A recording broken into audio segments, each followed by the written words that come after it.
राहुल मित्तल जी, बैंगलोर से। राधे राधे महाराज जी। महाराज जी, मैं एक बड़ी मल्टीनेशनल कंपनी में बड़ी पोस्ट पे कार्यरत हूँ। महाराज जी, मैं अपने काम को लेकर बहुत टेंशन लेता हूँ। सुबह से शाम दिमाग में बस काम ही काम चलता है, जिससे गुस्से पर भी कंट्रोल नहीं रहता, इससे स्ट्रेस और आ जाता है। महाराज जी, ऐसी स्थिति में मुझे क्या करना चाहिए? हम ये पूछ रहे हैं कि जितने लोग बैठे हैं किसके दिमाग में काम नहीं चलता है?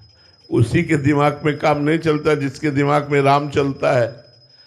जिसके दिमाग में राम चलता है उसी के दिमाग में नहीं चलता। नहीं तो सब पूरे सब लोग बैठे हो, सब लोग बताओ, सबके दिमाग में काम चलता रहता है। अभी आप सत्संग में बैठे हो लेकिन काम चल रहा है, या 5 मिनट में खत्म होगा, इसके बाद ये चलना है वो चलना है, वो गणित चलाता रहता है। मन कभी शांत नहीं रहने देता।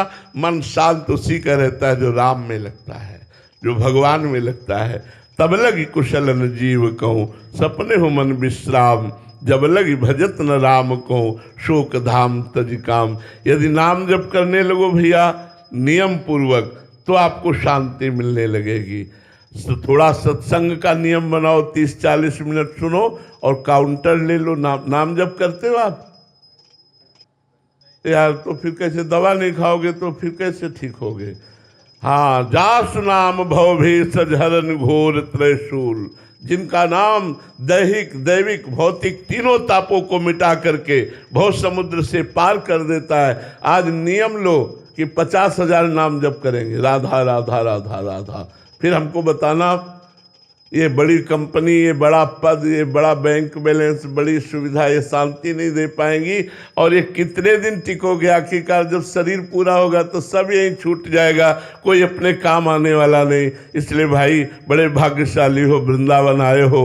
वृंदावन में परम पावन भूमि रज पर बैठकर सत्संग सुन रहे हो। आज नियम ले लो कि मैं रोज 50,000 नाम जप करूंगा। 24 घंटे में जब आपको समय मिले, चलते फिरते काउंटर है, राधा राधा राधा राधा राधा।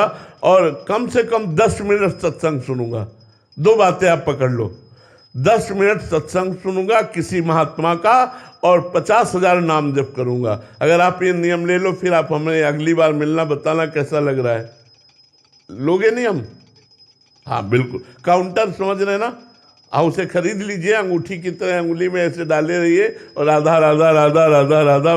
बहुत बढ़िया मंगल हो जाएगा, आप देख लेना जी। मोहित जी, महाराष्ट्र से। राधे राधे महाराज जी। महाराज जी, आपके श्री मुख से सुना है कि तुम जो कार्य कर रहे हो वो सब भजन माना जाएगा। तुम्हारा चलना परिक्रमा है, तुम्हारी निद्रा समाधि मानी जाएगी। महाराज जी, ऐसा भजन कब और कैसे होता है? जिस समय हमारा तन मन वचन प्राण अहंकार सब कुछ श्री भगवान के चरणों में समर्पित हो जाता है, तब फिर उसकी हर चेष्टा भजन होती है। जब अपनापन न शरीर में रह जाता है, न किसी व्यक्ति में रह जाता है, न किसी वस्तु में रह जाता है, केवल परमात्मा में प्रभु में रह जाता है, तो उसका चलना परिक्रमा है, उसका बोलना स्तुति है, उसका भोजन पाना हवन यज्ञ है, और उसका शयन करना निद्रा समाधि स्थिति। वो निद्रा समाधि स्थिति, ये स्थिति तब आती जब अहम का सर्वस्व समर्पण हो जाता है, प्राणों का समर्पण हो जाता है।